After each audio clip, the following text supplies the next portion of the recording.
আসসালামু আলাইকুম। আশা করি সকলে ভালো আছেন। আজকে আমি দেখাবো ষষ্ঠ নিয়োগ সুপারিশের জন্য বিজ্ঞপ্তি। তো এটাতে আপনারা কিভাবে আবেদন করবেন এবং কতগুলো ফাঁকা আছে সবকিছু আমি বিস্তারিত আলাপ আলোচনা করব। তো এখানে আমরা দেখতে পারতেছি প্রথমেই স্কুল কলেজের জন্য এমপিও পদে ৪৬,২১১ জন, মাদ্রাসায় আপনার হচ্ছে ৫৩,৫০১ জন, কারিগরি এবং ব্যবস্থাপনা প্রতিষ্ঠানে ১১১০ জন, অর্থাৎ সর্বমোট ১,৮২২ জনের একটা ভ্যাকেন্সি ফাঁকা আছে। তো এখানে হচ্ছে হলো শূন্যপদের তালিকা প্রকাশ করেছে এই ওয়েবসাইটে। আপনার এনটিআরসি গভর্নমেন্ট গভ.বিডিতে আপনারা দেখতে পারবেন বিষয়টা। এই পিডিএফটা আপনি পাবেন, এখান থেকে আপনারা আবেদনও করতে পারবেন। এবং আপনারা যদি এই আবেদনটা আপনি সরাসরি করতেছেন তাহলে আপনি NGI-Teletalk.com বিডিতে গিয়ে সরাসরি আপনি আবেদন করতে পারবেন। তো এরপরে এখানে দেখতে পাচ্ছি আমরা আবেদনের যোগ্যতা, এগুলো আপনারা দেখে নেবেন। আপনাদের যে সনদগুলো ঠিক আছে কিনা, আবেদনের তারিখ ঠিক আছে কিনা, এগুলো দেখে আপনারা আবেদন করবেন। তবে এখানে একটা বিষয় হচ্ছে আপনাদের কিন্তু এবার কোনো কোটা থাকবে না, এখানে মহিলা কোটা থাকবে না যেটা আগে ছিল। তো এরপরে আমরা এখানে দেখতে পারতেছি যে বিষয়টা, সেটা হচ্ছে হলো আবেদনের বয়স। এখান থেকে আবেদনের বয়স যেটা আছে ৪ জুন ২০২৫ থেকে ৩৫ বছর, মানে ৩৫ বছরের কম হতে হবে।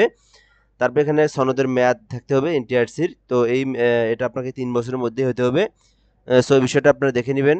তারপরে এখানে যে আপনার প্রত্যেক আবেদন ভিন্ন ভিন্ন পরীক্ষায় অর্জিত একাধিক নিবন্ধন সনদ প্রাপ্ত হলেও একই পর্যায়ে একটি মাত্র সনদ দিয়ে আবেদন করতে পারবেন। আপনি এনটিআরসির যেকোনো আপনি একটি মাত্র সনদ দিয়ে কিন্তু বিষয়টা আপনি কিন্তু আবেদন করতে পারবেন। এরপর আমরা যে বিষয়টা দেখতে পাচ্ছি এখানে ৪০টার অধিক আপনি, অর্থাৎ ৪০টা পর্যন্ত আপনি প্রতিষ্ঠানে আবেদন করতে পারবেন। ঠিক আছে?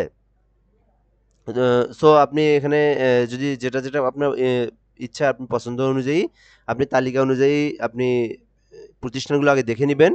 সো কই থেকে দেখে নিবেন আমি এটাও দেখে দিচ্ছি। আপনি এখান থেকে আপনার মোবাইল অথবা কম্পিউটারে আপনি ব্রাউজারে আসবেন, লিখে সার্চ করবেন এনটিআরসি। সো এখানে সার্চ করার পর এনটিআরসিতে ক্লিক করবেন। ক্লিক করার পর আপনি মোবাইল হলে আপনি ডেস্কটপ মোড অন করে রাখবেন। আর যদি আপনার পিসি হয় তাহলে তো আপনি এইভাবে আসবেন। এখান থেকে ই রিকুইজিশন লগইনে ক্লিক করবেন। ক্লিক করার পর দেন এখানে দেখতে পারতেছেন যে হচ্ছে হলো রিকোয়ারমেন্ট। এখানে কিন্তু রিকোয়ারমেন্টে ক্লিক করতে হবে। এখানে ক্লিক করার পর এখানে আপনার হলো রিকোয়ারমেন্ট লেটারে ক্লিক করবেন। সরি, এখানে না, ভুল জায়গায় আসলাম নাকি দেখি। হ্যাঁ, প্রথম যে, সরি আরেকবার আমি দেখাই প্রথম থেকে। সরি, একটু ভুল হয়ে গেছে। তো এখান থেকে আমরা কি করব, দেন এখান থেকে আমরা ই রিকুইজিশন লগইনে ক্লিক করব। দেন প্রথম যে পপআপটা আছে এটাতে ক্লিক করব। দেন আমরা এখান থেকে লিস্ট অফ ভ্যাকেন্সি পোস্টে ক্লিক করব। দিয়ে এখান থেকে আমরা ইনস্টিটিউট অফ ডিস্ট্রিক্টে সিলেক্ট করব। দেন এখান থেকে আমরা কোন বিভাগে আপনি আবেদন করবেন সেই বিভাগটা আপনারা এখান থেকে দেখে নিবেন। আমি এখান থেকে রংপুর বিভাগটা দেখে নেব। তো রংপুর বিভাগে আপনি হচ্ছে কোন জেলার বাসিন্দা, আপনি কোন জেলায় আবেদন করবেন সেই জেলাটা আপনি এখান থেকে দেখে নিবেন।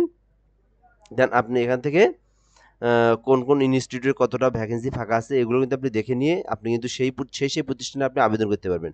সো বিষয়টা খুবই সহজ। আপনারা এখান থেকে দেখে নিবেন, আগে দেখে নিয়ে একটা লিস্ট করবেন আপনি।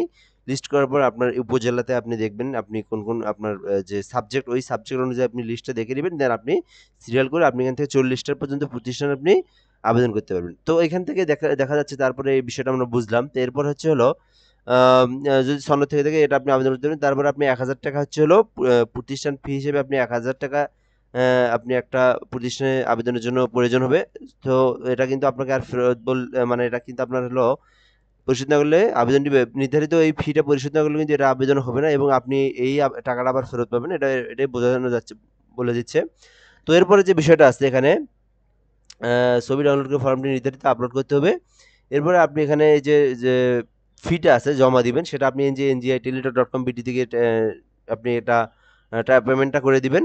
দেন পুলিশ ভেরিফিকেশন ফর্মটা আপনি ওখান থেকে ডাউনলোড করতে পারবেন। তো খুবই সিম্পল বিষয় এগুলো আপনি এখান থেকে দেখে একবার জাস্ট পড়ে নিয়ে আপনি আবেদন করতে পারবেন। নিজেই আবেদন করতে পারবেন চাইলে, যদি আপনার বাসায় একটা পিসি থাকে।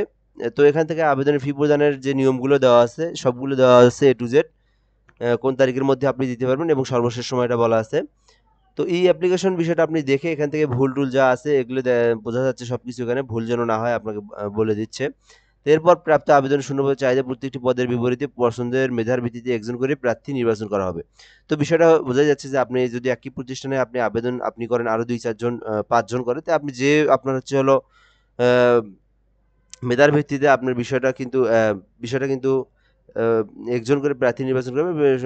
তো এখানে যারকে আরকি করবে আরকি, সুপারিশ করবে, অর্থাৎ যাকে মেধা আরকি যার ভালো এখানে সেটাই যা শূন্যপদের বিপরীতে প্রশ্ন। আচ্ছা, এটা তথ্য জনবল কাঠামো অনুযায়ী প্রতিষ্ঠানটি এমপি স্থগিতকরণ বাতিল করে ম্যানেজিং কমিটি বানানোর জন্য প্রয়োজনীয় ব্যবস্থা করা হবে। এই বিষয়টা খুবই সিম্পল, এগুলো এখানে তেমন কিছু না, এগুলো হলো ম্যানেজিং কমিটির বিষয়। তো মামলা আইনগত কোনো জটিলতার কারণে অনলাইনে প্রকাশিত বিজ্ঞপ্তি কোনো নিয়োগ বর্ণিত কারণে এনটিআরসি দায়ী থাকবে না। তো এখানে মামলা কোনো জটিলতা থাকলে আপনার যদি কোনো পার্সোনাল কোনো মামলা থাকে, এগুলোতে এনটিআরসি কোনো দায়ী থাকবে না। এনটিআরসি যে কোনো সংশোধন বিধান পরিবর্তনে স্থগিতের অধিকার সংরক্ষণ করে। আসলে এই আবেদনটা স্থগিত বা যে কোনো কিছুর জন্য এনটিআরসি তাদের নিজস্ব অধিকার রাখে আর কি, এই বিষয়টাই বলতে চাচ্ছি। তো আপনার যদি আপনার দ্রুতই আবেদন করে নেন। সো আবেদনের প্রসেসিং সম্পর্কে জানতে এবং কিভাবে আবেদন করে এই সম্পর্কে ভিডিও আমি দ্রুতই দিয়ে দেবো। সো আপনারা আমার চ্যানেলটাকে সাবস্ক্রাইব করে রাখুন। ধন্যবাদ। আসসালামু আলাইকুম।